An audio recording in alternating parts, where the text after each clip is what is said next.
Hello and welcome to my next video in Let's Get Simulating series. In this video, we're going to be covering the first steps of actually getting our simulator up and running in code.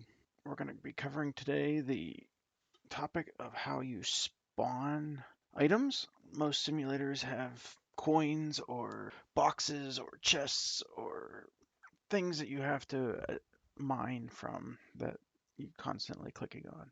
We're going to look at how you will do that. And to do that, I'm going to first introduce you to this wonderful game that I have made up just for this series. I'm not a builder, and I don't plan on making it a quality build. This is just to demonstrate the scripting capabilities. At the end of this series, I will release all of this open source for everybody to access. But in my simple world here, I have a spawn area where eventually we will have some different things where you're going to bring items back to earn coins, and we'll have all the usual simulator things like eggs and chests and things of that nature. For today's area, we're going to be filling in the outside of the castle where we want what I'm going to call consumable items to appear, where that the users are going to go out and harvest, and we want them to randomly regenerate. And so these are the two items that I have, a tree and a rock. You'll notice that they're made up of several pieces, and that is because eventually when we get to destroying these items, we'll be able to unweld or unanchor these pieces and have them fall off. That'll be a future video of when we actually go to harvest these things. But for today, we just want them to spawn. And so you notice this highlighted square here that I'm clicked on is called consumables area, and it's in my world 1 folder. This is the easiest way to define the space where you want things to spawn by putting a part and filling up your space where you want your items to be spawning at. Now, how are we going to make those items appear across the map? I'm not going to sit here and type out code in front of you. I'm going to do more of a code review style where I will have the code and I will walk through pieces of it that are important and point them out. I'm not going to spend time teaching you how while loops or if statements work. I am assuming that you can go find better tutorials for those basics concepts of programming elsewhere. I will point out some of the Roblox specific parts of the code because this is intended to be an entry level video. So let's dive into it. First, our scripts for the server side will be located in the server script service. All the scripts that are housed in here will run when the game is running. In this case, I have a main script, and then which is just a regular script, and then I have a consumable generator, which is a module script. The difference is that scripts will run immediately, unless of course you disable them, while module scripts must be required into or included into, imported into, depending on which terminology you like, another script in order to be used and run. So it will not run on its own. So let's take a look at what's in the main script. First, we get the server storage service. This is a Roblox specific thing that where there is this global object called game, and from there you can get to all of the different services, which most of them appear in your Explorer. If you watched the previous video, that's how you would get to things like replicated storage or replicated first. In this case, server storage is what we need to access. And we are going to put our consumables into server storage. Just one note here is that you can start with these in server storage, but I find that putting your assets in the workspace makes it a lot easier to work with them, so that if I want to see this tree and I need to change it or resize it, change the colors, I can do all that and visually see it. I'll just move it into server storage, and you'll notice while it's in there, you can't see it anymore. You'll still see the various drag handles or scale handles, but you cannot actually visualize items that are in server storage. So that's why I like to keep them in the workspace and then have the scripts move them out whenever they start up. So in this case, we find the consumables folder in the workspace and we move it to server storage. And then here is what I was talking about earlier, where we require in the consumable generator script. And that now gives us access to the code that is in that script by using this name. We'll look at that code in a minute. We'll skip over this function for now, and we'll come down here to the meat of this file so far.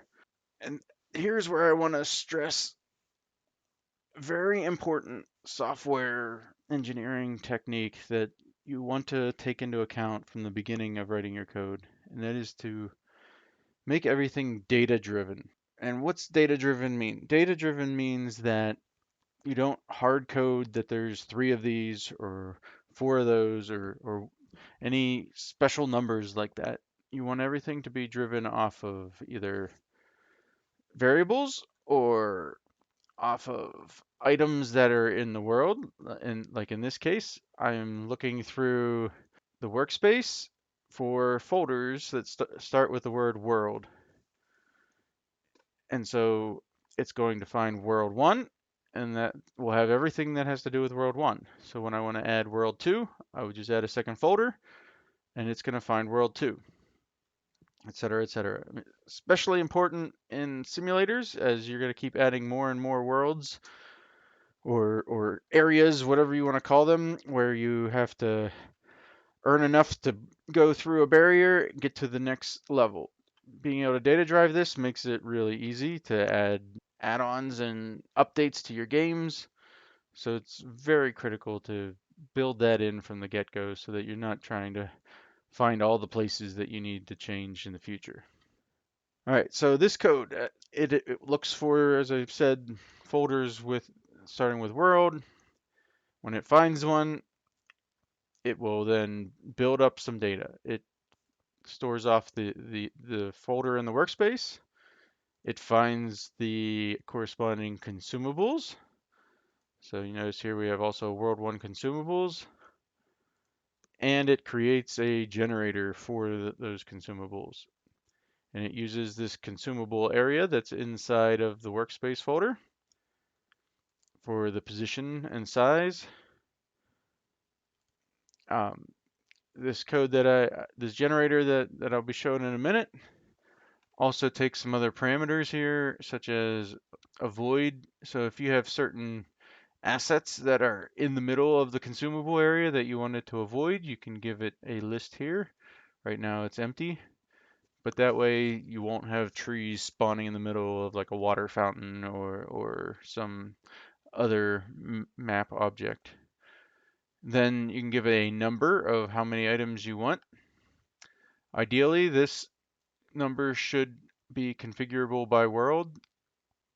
So we can go in and we can go into this folder and add in an int value. We can call this number of consumables, and we can put 50 here. And so instead of hard coding this number, we can data drive it and say number of consumables. If I can type dot value.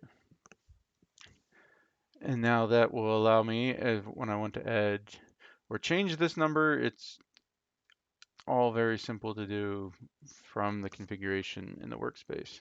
And lastly, when there's certain items that you don't need to be in the game, but they're there just for configuration, you can set their parent to nil, which will remove them from the workspace and make them not visible. So in this case, the consumable area is there just for us to establish where we want to generate these items, so we can get rid of it. And we add this world data object to this world's array so that we can have access to it in later code. All right, now on to the module script. In this consumable generator, you will see a pretty standard pattern for creating objects in Roblox scripts where you have to do some index, and then you also have to have a new function where you set the meta tables on your object so that they know what kind of object they are. And here's the new that we were just looking at where we gave it the center and the size. And I forgot to mention the tag string. So over here, notice the first parameter is the folder name. So it would be world1. This this string is used to tag each of the objects that are created using the collection service. The collection service is a global service in Roblox that allows you to associate string tags with instances of objects. And then you can get signals for when things are added with that tag or removed with that tag. So in this case, we have a removed signal. We get an instance of the remove signal for that tag. So anytime something is deleted that is tagged with that, it will fire this signal. Whenever this signal or an event fires, you can catch those and give it a callback with this connect function. The connect function will get called once each time that signal fires. And so in this case, we want to call this onItemRemoved function on our consumable generator object. The last thing the new does is it actually generates your map, which places your consumables across the area. We see here in generate map, all it does is looks at the item count and it calls random item, where random item picks a random location. It generates the item that it wants to place. It places that item in the folder associated with this consumable generator, and then it moves the object to the random location that it chose. If it's a model, it moves it based off of the primary part. If it's not a model, it assumes that it's a base part and it just sets its position. The random location is just using math.random, choosing a number between the size divided by 2 plus or minus, which will give us the full space of your consumable area. So if x is this direction, it's going to go size minus 2 because size is the full width. So size divided by 2, it will give you minus this direction and plus this direction. Similarly with the z, it'll go forward and backwards. If your area has a y value, then it's going to do the same thing in the y direction. Otherwise, it just assumes a 0 y coordinate.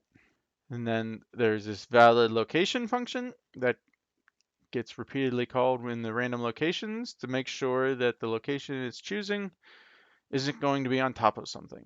And so it looks through the avoid list and checks to see that the distance between the avoid object and the randomized location is less than a particular threshold.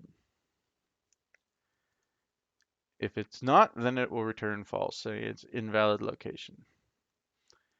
Similarly, for model handling, if the object is a model, then we must look in all of the objects inside the model. And if they're a base part, we will do a similar check.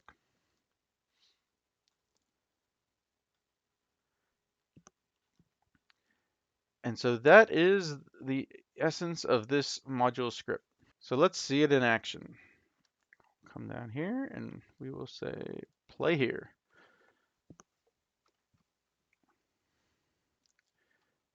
And look at that. Rocks and trees randomly placed all throughout the space. And now if we switch over to the server view, you didn't know it, there's up in the ribbon up here in the test section, it tells you what your current view is. We're currently in the client view. If we switch over to server view, we can fly around and we see the server's view of the world. And we can click on one of these trees. Notice that there's a World 1 collection. That was the folder that the script placed all the rocks and trees that it generated. So we click on this tree, and if we look in the tag editor, we can see here that it is tagged with World 1. It shows up in the unknown tags list because it is a script created tag. It is not one that was created manually in the tag editor. Similarly, we click on a rock and it is also called World 1. Now, since we had that signal remove, we can click on one of these rocks and delete it, and we'll notice that something else gets created in its place. As you see there, a couple examples where I delete them and a new one immediately gets generated. Now, of course, if you don't want it to immediately regenerate, you can go to the on item removed callback, and as you see here, after the item's removed, it cleans up some state and then it adds a new random item. So if you desire, you could add a delay here. We'll just say wait 3, and then the random item would not get generated for 3 seconds.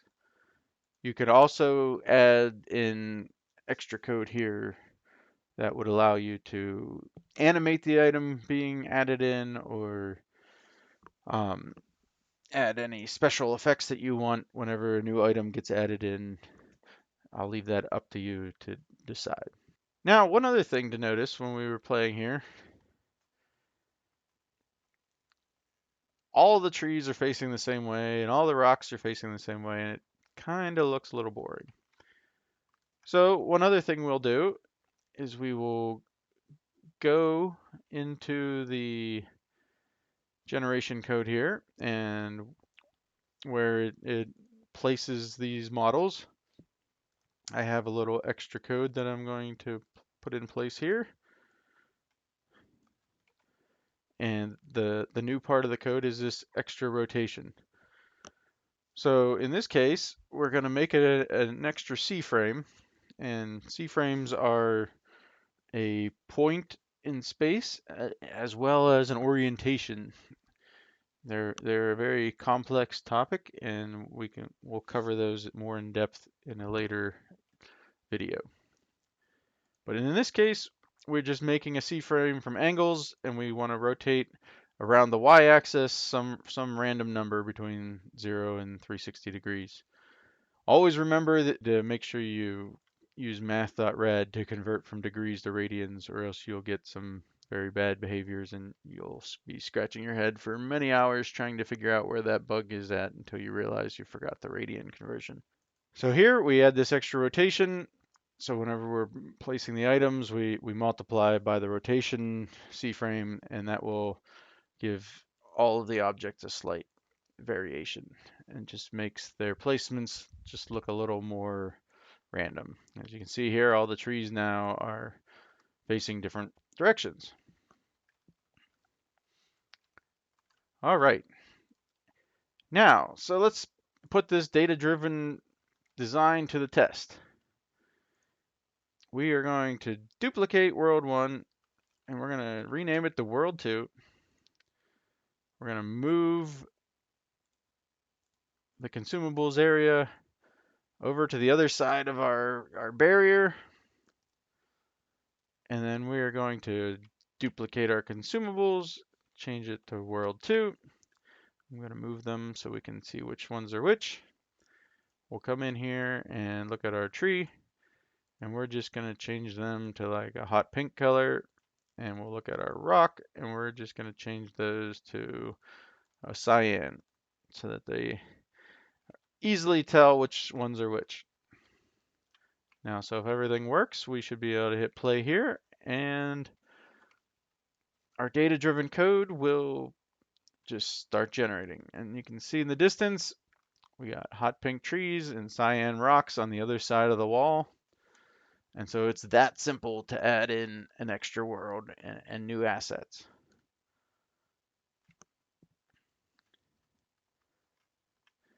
So that's all for today. Hopefully you enjoyed this video, and I'm looking forward to building up this game along with you. If you enjoyed it, please like and subscribe. Leave any comments of things you want to see or any ways I can improve.